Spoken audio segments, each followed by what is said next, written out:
మహాగణాధిపతయే నమః. ఓం గురుభ్యో నమః. ఓం శ్రీమాత్రే నమః.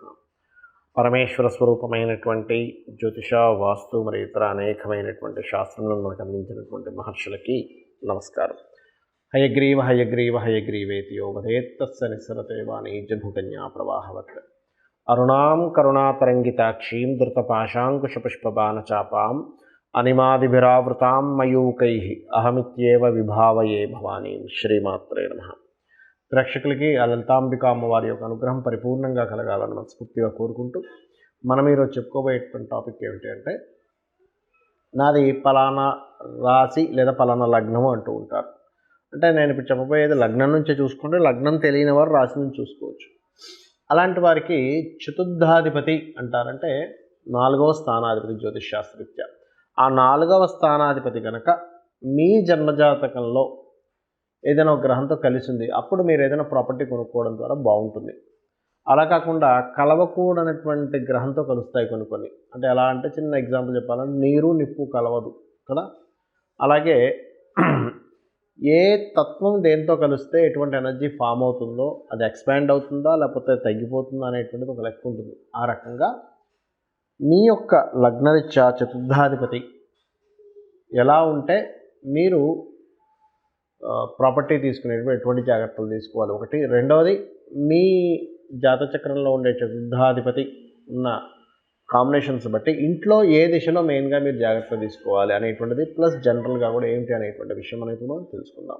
శుక్ర కేతు సంబంధం ఏర్పడింది. మీది కర్కాటక లగ్నం అనుకోండి. అంటే మీ యొక్క లగ్నం కర్కాటక లగ్నం, మీ చతుర్థ స్థానాధిపతి శుక్రుడు అయ్యాడు. లగ్నం తెలీదు, రాశి నుంచి హ్యాపీగా చూసుకోవచ్చు. ఇప్పుడు ఈ శుక్రకేతువుల యొక్క సంబంధం ఏర్పడింది మీ జన్మజాతకంలో, లేదా శుక్రుడు పాడయ్యాడు. ఇలాంటి సందర్భంలో ప్రధానంగా మీరు తీసుకోవాల్సిన జాగ్రత్త ఏమిటి? ఒక గృహం కొనుగోలు చేసేటప్పుడు అంటే వీలైనంత వరకు ల్యాండ్ తీసుకుని ఇండివిజువల్ హౌస్ కట్టుకోవడం మంచిది అపార్ట్మెంట్ కంటే. లేదండి నాకు స్తోమత సరిపోదు, నేను అపార్ట్మెంటే తీసుకోవాలనుకుంటున్నాను, నాకున్న బడ్జెట్ ఇదే, ఇక్కడ నేనున్న ప్రదేశంలో ల్యాండ్ తీసుకొని కట్టుకోవడం అసాధ్యము అనుకున్నారు, అప్పుడు మీ పేరు మీద కాకుండా మీ జీవిత భాగస్వామి పేరు మీద, మీ పిల్లల పేర్ల మీద, మీ ఇంట్లో వాళ్ళ పేర్ల మీద తీసుకోవచ్చు, నో ప్రాబ్లం. అది కూడా వాళ్ళకి ఆ వర్క్ సెట్ అవ్వాలి, గుర్తుపెట్టుకోండి. ఇదొకటి. ఇంకోటి, మీకు కూడా వర్క్ సెట్ అవ్వాలి. మీరు వాళ్ళ పేరు మీద తీసుకున్నా మీ పేరు కూడా వర్క్ సెట్ అవ్వాలి, ఒకటి. రెండవది ఏమిటంటే, ఈ శుక్రకేతువుల సంబంధం ఉన్నప్పుడు ప్రధానంగా జరిగేటువంటి డిఫెక్ట్ ఏమిటి ఇళ్లలో అంటే, ఆగ్నేయ దోషం ఉంటుంది వాళ్ళకి. అంటే వీళ్ళ జన్మజాతకంలో శుక్రకేతువులు ఉన్నారు, మళ్ళీ వెళ్ళి ఆగ్నేయ దోషంకున్న ఇల్లు తీసుకున్నారు. ఏమవుతుంది? డబల్ అవుతుంది. అంటే దోషము రెండింతలు అవుతుంది. దోషం రెండింతలు అయ్యింది అంటే ఏమవుతుంది? శుక్రుడు అంటే ధనము, కేతు అంటే ఆగిపోవడం, పోగొట్టుకోవడం, ఇట్లాంటివన్నీ జరుగుతూ ఉంటాయి. వీళ్ళకి అర్థం కాదు, అయ్యో నేను ధర్మంగా ఉన్నాను, నాకెందుకు ఈ ఖర్చు వచ్చింది, ఎందుకు ఈ ఇబ్బంది వచ్చింది అనుకుంటూ ఉంటారు. కాబట్టి ఈ శుక్రకేతు సంబంధం ఉన్నప్పుడు ప్రత్యేకంగా మీరు చేయవలసినటువంటిది లక్ష్మీ గణపతి యొక్క ఆరాధన చేయండి. మీరు ఎంత లక్ష్మీ గణపతి యొక్క ఆరాధన చేస్తుంటే మీ జన్మజాతకంలో శుక్రకేతు కాంబినేషన్ వల్ల సహజంగా జరిగేటువంటిది ఏంటంటే, వివాహ జీవితంలో కొంచెం జీవిత భాగస్వామితో దూరంగా ఉండడము, వివాహం చేసుకుందామంటే కుదరకపోవడము, ఫైనాన్స్ బ్లాక్ అవ్వడం, ఇలాంటివి జరుగుతుంటాయి సర్వసాధారణంగా. దాంతోపాటు మీరు ఆగ్నేయ దోషం ఉన్నటువంటి ఇంట్లో ఉన్నారనుకోండి, ఇంకా ఇబ్బంది అవుతూ ఉంటుంది. ఎందుకు? శుక్రుడు ఆగ్నేయానికి కారకుడు. ఒక్కొక్క దిశకి ఒక్కొక్కరు అధిదేవతలు, గ్రహదేవతలు ఉంటారు. ఆ రకంగా గ్రహదేవత అయినటువంటి శుక్రగ్రహం ఎప్పుడైతే మీ జన్మజాతకంలో కంబస్ట్ అయిందో మీకు తెలియకుండా వెళ్ళి, ఇప్పుడు ప్రతిసారి కేతుతోనే ఉండాలని లేదు, ఒక్కోసారి ఏమవుతుందంటే రవిగ్రహంతో కంబస్ట్ అవుతుంది. దాన్ని అస్తంగత్వ దోషము అంటారు. ఆ యొక్క అస్తంగత్వ దోషం ఉన్నప్పుడు ఏమవుతుంటుంది, ఈ ఒక్కొక్కసారి తూర్పు ఆగ్నేయం రెండు పాడవుతాయి అస్తంగత్వ దోషం ఉన్నప్పుడు. అంటే ఎలాగా? ఈ టిల్ట్ అయ్యేటువంటి దీంట్లో తెలియకుండా ఏం చేస్తారంటే, ఒక్కొక్కసారి మనకి ఇల్లు ఇలా 360 నుంచి 355, 350, 345 ఇలా తిరుగుతుంది ఇల్లు. అంటే దక్షిణం వైపు తిరుగుతుంది. తిరిగినప్పుడు ఏమవుతుంది, మీ యొక్క ఇంట్లో ఆగ్నేయం ఏదైతే అనుకుంటున్నారో అక్కడ అది తూర్పు అయిపోతుంది. ఒక్కోసారి తూర్పు ఆగ్నేయం తూర్పు అయిపోతుంది సర్వసాధారణంగా. తూర్పు అయిపోయినప్పుడు మీకు తెలియక ఇది ఆగ్నేయం అనుకుని అక్కడ వంట వండుతుంటారు. అలా అక్కడ వండకూడదు. ఆగ్నేయం ఎక్కడుందో అక్కడ వండాలి. అంటే ఏమవుతుంది, సర్వసాధారణంగా శుక్రుడు కనుక రవిచేత కంబస్ట్ అయితే ఇటువంటి దోషాలు ఏర్పడుతూ ఉంటాయి. కాబట్టి మీరు ఏం చేయాలి? శుక్రుడు కేతువుతో ఉన్నాడా, ఏదైనా పాపగ్రహాలతో కలిసి ఉండి ఇబ్బంది వస్తుందా? ఒక్కొక్కసారి శనికుజులతో కలిసి ఉంటాడు శుక్రుడు కొంతమందికి. అలాంటప్పుడు ఏమవుతుందంటే, ఆ ఇంటికి వెళ్ళినప్పటి నుంచి ఆ ఇంటి పక్క వాళ్ళతో కానీ ఎదురింటి వాళ్ళతో కానీ స్త్రీలతోనే ఏదో గొడవ వివాదం వస్తూ ఉంటుంది, లేకపోతే వాళ్ళ ఇంట్లో వాళ్ళతో స్త్రీలతో గొడవలు అవుతూ ఉంటాయి. అంటే ఏమిటి? ఇక్కడ మీరు తీసుకున్నటువంటి ఇంట్లో ఎక్కడో పడమర దోషము, దక్షిణ దోషము, ఆగ్నేయ దోషం 3 కలిసి వచ్చాయి అక్కడ. ఆ 3 కలిసి వచ్చినటువంటి దోషం వల్ల ఇటువంటి ఇబ్బందులు వస్తూ ఉంటాయి. మరి ఏం చేయాలండి దీనికి అంటే ఇందాక నేను మొదట్లో చెప్పినట్టుగా లక్ష్మీ గణపతి యొక్క ఆరాధన ప్రధానంగా చేయండి.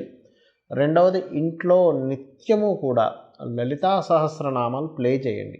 ఎందుకంటే అమ్మవారి యొక్క ఎనర్జీ ఎక్కడైతే బాగా ఇదవుతుందో అక్కడ బాగుంటుంది. దీంతోపాటు గోవుకి గ్రాసము, బెల్లము, క్యారెట్లు తినిపించండి, అన్ని విధాలా బాగుంటుంది. చాలామందికి గృహము అనగానే ప్రతిసారి తూర్పు మంచిది లేదా ఉత్తరం మంచిది, దక్షిణం పడమర మంచిది కాదు అనుకుంటున్నారు. అది పూర్తిగా తప్పు. వాస్తు శాస్త్రంలో ఎక్కడా కూడా సంస్కృత గ్రంథమైనటువంటి విశ్వకర్మ ప్రకాశిక అనేటువంటి గ్రంథంలో ఎక్కడా కూడా ఈ దిశలు మాత్రమే మంచివి, ఈ దిశలు మంచివి కాదు అనేటువంటిది లేదు. ఇది ముందుగా గుర్తుపెట్టుకోండి. పాయింట్ నెంబర్ 1, అన్ని దిశలు మంచివే. మీకు ఏ దిశ పనికొస్తుంది అది వర్గు శాస్త్రము అంటారు. అంటే మీ పేరులో ఉన్న మొదటక్షరాన్ని ఆ దిశకున్నటువంటి ఆ నుంచి అమ్మహ వరకు ఉండే ఆ వర్గు, కా వర్గు, చా వర్గు అని ఉంటుంది. ఈ వర్గుని క్యాల్కులేషన్ చేసి 1, 3, 6, 7 చూసుకోవాలి. 2 మీడియంగా ఉంటుంది. ఇది ముందుగా గుర్తుపెట్టుకోండి. ఇక రెండవ విషయం ఏమిటి అని చెప్పి చూసుకున్నట్లయితే వర్గుతో పాటు మీరు ముఖ్యంగా చూసుకోవాల్సింది ఇప్పుడు నేను చెప్పాను మీకు ఏది ఈ దోషం ఉంటే ఈ డైరెక్షన్ చూసుకోవాలని. ఆ రకంగా అది ఏదైనా ఉంటే ఇప్పుడు ఉదాహరణకి శుక్రకేతువులు కలిసి ఉన్నారు ఎవరి జన్మజాత చక్రాలు అంటే కిచెన్ కనుక చిన్నగా ఉందనుకోండి ఇంకా దాని ప్రభావం పెరుగుతూ ఉంటుంది వాళ్ళకి కొంచెం. అంటే దాన్ని మనం ఆ ప్రభావాన్ని వాస్తు ద్వారా తగ్గించుకుంటున్నాం. రైట్. అలా 1, 2 అని కాదు. ఒకవేళ కొంతమందికి శని రాహు కాంబినేషన్ ఉంది, వెస్ట్ ఎక్కువ ఉన్న ఇంట్లోకి వెళ్తే ఇంకా ప్రభావం పెరుగుతూ ఉంటుంది. సర్వసాధారణంగా వాళ్ళకి తెలియకుండా అట్లాంటి కర్మల్లోకి వెళ్తూ ఉంటారు. ఆ రకంగా ఇంకోటి ఏంటంటే ఎప్పుడు కూడా గుర్తుపెట్టుకోండి, వాస్తు గురించి మీకు పూర్తిగా అవగాహన లేదు, చూపించుకునే స్థితి కూడా లేదు, అలాగే జాతచక్రం కూడా తెలియదు. అప్పుడు ఏం చేయాలి? సింపుల్, ఒకటే గుర్తుపెట్టుకోండి. ఉదయం నిద్రలేచిన వెంటనే గణపతిని, స్కందుడిని తలుచుకొని 10 నిమిషాలు ధ్యానం చేసి మీరు నిద్రపోయే ముందు నమశివాయ అనేటువంటి మంత్రాన్ని, నమశివాయ అనేటువంటి పంచాక్షర మంత్రాన్ని చేయండి. ఇంట్లో మీకు ఎంత వాస్తు దోషం ఉన్నా, జాతచక్రంలో ఎంత దోషం ఉన్నా కూడా ఇది మిమ్మల్ని ఎంతో కొంత కాపాడుతూ ఉంటుంది. నిత్యము కనుక చేయగలిగితే ఏదో ఒకరోజు చేశానండి, ఒకరోజు చేయగానే నాకు ఎటువంటి మార్పు రాలేదు అనకండి. నిత్యము చేయండి, మీరే చూస్తారు మార్పు అనేటువంటిది. అలాగే లలితా సహస్రనామాలు వినడం, చదవడం ఉదయం సాయంత్రం చేయండి. అంటే ఎటువంటి దోషాలు ఉన్నా కూడా తొలగిపోతాయి దీనివల్ల. విష్ణు సహస్రనామాలు కూడా చేసుకోవచ్చు. ఇక మరొక విషయం ఏంటంటే ఇక్కడ మీరు గమనించవలసినటువంటిది, ఇప్పుడు ఇంట్లో ఏమైనా చేంజెస్ చేస్తున్నారు, కలర్స్ వేస్తున్నారు. Colours is also most important వాస్తుకి. కాబట్టి ఎటు పడితే అటు ఏ రంగు పడితే ఆ రంగు వేయకుండా ముఖ్యంగా ఉత్తరం వైపు వైట్ కలర్ ఉండేలాగే చూసుకోండి. ఎందుకంటే అక్కడ వైట్ కలర్ కనుక లేదు అంటే ఫైనాన్షియల్ మీద ఎక్కువ దెబ్బ పడుతుంది. మన జీవితాలన్నీ కూడా ఫైనాన్స్తో ముడిపడి ఉంటాయి. ఏదైనా ఒడిదుడుకులు వచ్చాయంటే ఫైనాన్స్తో సంబంధం ఉంటుంది. ఎందుకంటే ఉత్తరం కేవలం ఫైనాన్స్ ఒకటే కాదు, ఉత్తరం ఫైనాన్స్ అయితే ఉత్తర ఈశాన్యం అనేటువంటిది మనకి ఆరోగ్యం. ఎవరైనా ఏమంటారు, ఆరోగ్యం బాగుంటే చాలండి, ఆరోగ్యమే మహాభాగ్యం అంటారు. అందుకని ఉత్తరం గోడ మొత్తం వైట్ ఉండాలి. అలాగే ఈశాన్య భాగం, ఉత్తర ఈశాన్యం వైపు తర్వాత వచ్చే ఈశాన్యం ఆలోచన. ఇటువైపు చూసుకుంటే ఉత్తర వాయువ్యము, వాయువ్యం వైపు కనుక చూసుకుంటే ఇదంతా వైటే ఉండాలి. వాయువ్యం నుంచి ఈశాన్యం వరకు మొత్తం వైటే ఉండాలి, గుర్తుపెట్టుకోండి.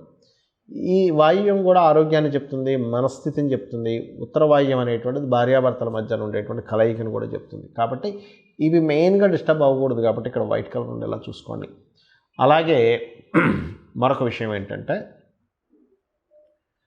వాస్తుపరంగా కానీ జాతకపరంగా కానీ మీకు ఎన్ని పూజలు చేస్తున్నా అవ్వట్లేదు అంటే దాని అర్థం ఏమిటి అంటే మీకు దేవతా అనుగ్రహం సరిపోయింది. అక్కడ ఎన్ని పూజలు చేస్తున్నా మీకు పనులు ముందుకు కావట్లేదు అంటే ఇంకా కావాల్సింది అంటే పితృదేవత అనుగ్రహం కావాలని మీరు అర్థం చేసుకోవాలి. అంటే ఎక్కడో తాతలకో ముత్తాతలకో లేకపోతే తండ్రి గారు గతించినట్లయితే వారికో అందాల్సినటువంటి సరిగా అందట్లేదు. అప్పుడు మీరు ఏం చేయండి అంటే అమావాస్య నాడు మీరు స్వయం పాకము అంటారు, ఆ స్వయం పాకం ఇస్తూ ఉండండి. అంటే అమావాస్యకి బియ్యము, 2 రకాల కూరగాయలు, 2 రకాల పప్పులు, ఉల్లిపాయలు కాదు సారీ మిరపకాయలు, ఉప్పు, ఇటువంటి ఉల్లిపాయలు దానం ఇవ్వకూడదండి, గుర్తుపెట్టుకోండి, ఇవ్వాలి. అలాగే మరొక విషయం ఏంటంటే ఇప్పుడు నేను చెప్పినటువంటివి ఏవైతే ఉన్నాయో ఈ వాస్తుపరంగా చెప్పినటువంటిది ఏదైతే ఉందో ఇందులో మీకు గనక మీ జన్మజాతకంలో అద్భుతమైనటువంటి ధనయోగ దశ నడుస్తుంది. ఇది పెద్ద ఇబ్బంది ఇవ్వదు, గుర్తుపెట్టుకోండి. నీచభంగ రాజయోగం, విపరీత రాజయోగ దశలు నడుస్తున్నాయి, ఏమీ ఇబ్బంది ఉండదు. అంటే అలాగా ఆల్రెడీ ఆ వ్యక్తికి 1,00,000 వస్తుందనుకోండి ప్రతి నెల, ఒక 10,000 20,000 ఎక్స్ట్రా ఖర్చు అనేటువంటిది పెద్ద బర్డన్ కాదు. అలాగే మీకు పెద్ద యోగం మీ జన్మజాతకంలో ఉన్నప్పుడు ఈ చిన్న చిన్న దోషాలు మిమ్మల్ని ఏమి ఇబ్బంది పెట్టవు. నేను మీకు ఇది ఎందుకు చెప్తున్నానంటే, ఇదేదో దీనివల్ల ఏదో ఇబ్బంది వస్తుంది అనేటువంటి భయపడకండి. మీ జాతచక్రంలో పెద్ద యోగం ఉన్నప్పుడు ఈ చిన్న చిన్న విషయాలు ఇబ్బంది పెట్టవు. సో ఇవి తెలుసుకొని మీ యొక్క జీవితాన్ని ఆనందమయం చేసుకుంటారని కోరుకుంటూ శ్రీమాత్రే నమః.